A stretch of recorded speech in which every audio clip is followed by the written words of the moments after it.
Hi YouTube, it's Tessa. I know it's been a while. The last few weeks of my pregnancy I was just really hot. It was so humid where I live and I was just exhausted and doing last minute things to get ready. But anyways, he's here and his name is Carter. And I know another YouTube mom has the name Carter, but I did not realize that until we already chose the name. So I didn't steal it or anything, but I love the name and we don't know anyone else with that name, so we really liked it. Sorry, I'm just watching him. Alright, so this is going to be my labor and delivery story. Let's see if I can remember. Alright, I was due on the 7th of May, and that day came and passed.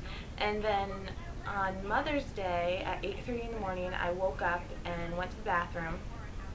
And I know this might be TMI, but sorry.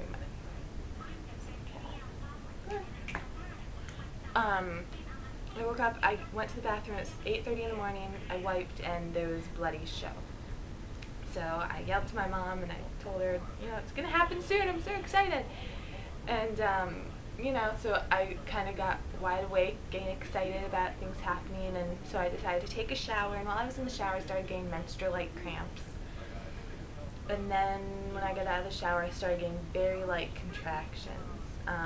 They were coming anywhere from anywhere from like 3 to 5 to 45 minutes apart, and it went on like that all day. And I didn't get, like, maybe 5 of the contractions throughout the whole day were really bad, like I had to really breathe through them, but that was it. And so, you know, I was like, okay, I guess nothing is going to happen today, my body's just getting ready, because then they started to slow down. So my mom was like, you know, we should go out, let's go walk. So we went to the mall and we were walking around for a while, and I went to the bathroom when we were at the mall and I saw more bloody show. So that gave me some hope. So we're walking around, and then when I was in the store I got a few worse ones, not horrible, but a little worse. And then we were driving home and we stopped at the store to just get a few things to eat and a few videos to watch, because you know, it's kind of hard to sleep when you're having contractions, and if some of them are getting worse. So then when my mom was in the store, I was in the car, and I had a contraction.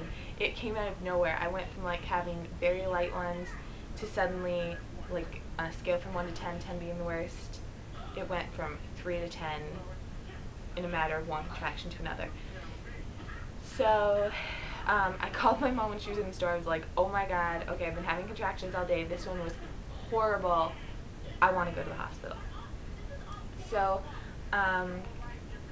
we went back to my house to get the last minute stuff we needed, because the bags were already in the car.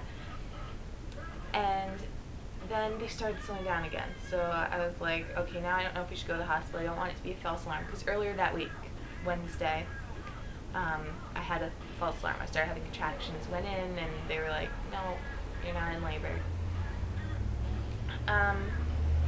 So my mom was like, well, let's drive around, you know, we'll find some bumpy roads or something, and see if we can get anything going. So we were driving around, and not 5 minutes in the car, my bad contractions came back. So I said, yeah, I want to go to the hospital, because the bad contractions, you know, I said they were like 10s. They were bad. So we went to the hospital, we got admitted, went upstairs. They hooked me up to the monitors and they checked me for dilation. And that Wednesday before, when I went in, I was at about 1.5, almost 2 centimeters dilated. And when I went in Sunday night, oh, and when we got to the hospital, it was about 10:45 at night. So, and this is still on Mother's Day, so 10:45 at night on Mother's Day, we went to the hospital, and the nurse checked me, and I was at 3 centimeters, so I knew something was happening. So, you know, she said, we're going to hook you up to the monitors, we'll leave you on for like an hour or two, check you every hour, see if there's any progress. So I decided not to call Tom yet, because he lives an hour away, and, you know, I didn't want him to come all the way out for it to be a false alarm. So my mom and I, you know, we were watching TV, I was walking around, and they were getting bad. I was having to breathe through each one. So after an hour, she comes in. So at about 12 o'clock, the nurse comes back in and checks me. No progress. But my contractions are really bad, so they don't want to send me home yet. So they offered to let me go into the shower, which was amazing. I took like they have like a shower stool thing, and I was like leaning over it, having the water run on my back really hot, and it felt amazing. So I recommend that, definitely. So then an hour later, they checked me again, and still, and I think, yeah, an hour again they checked me, still no progress. So she said, we're going to keep you here because your contractions are really bad, but nothing seems to be happening yet. But she said your doctor's coming in, because there was like an on-call doctor on the weekend that wasn't from my doctor's practice, so he couldn't induce me or anything. And since I was already over, I had a scheduled induction date later that week. So she said, since you're already over, the doctor's going to want to induce you in the morning. So I said, okay, at least we know we're staying. So at that point, I called Tom. I said, I need you to be here. Nothing's happening. And of course, he was like, okay, I'm coming right over. So, but we were waiting for him to get here. I was still in the shower. They were getting really bad. I was just exhausted. I've been up since 8:30 that morning, and even though the contractions throughout the day weren't that bad, having contractions at this point longer than 12 hours, and the past like 3 or 4 hours, they were really intense. So I asked, what is the hospital's policy, like when can I get the epidural, how dilated do I have to be? And she said, it doesn't matter how dilated you are, as long, if we see change in the time you've been here, we'll give you the epidural.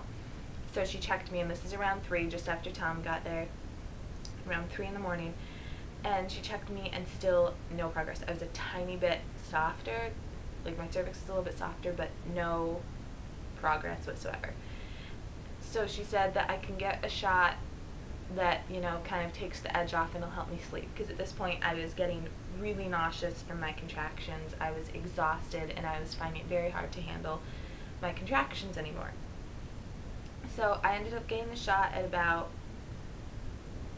4:30 or 5. I finally decided to get it. I was a little skeptical because of what was in it, but I just decided, I need something to help me get some sleep so I have energy for the next day.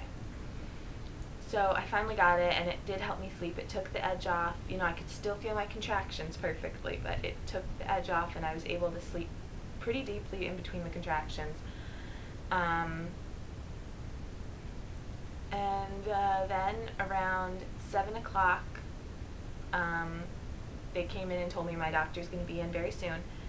So, and by this time the effects of the shot was starting to wear off. Oh, and the shot they had to give you in your tushy, so that wasn't great. But after having those contractions, I didn't feel anything.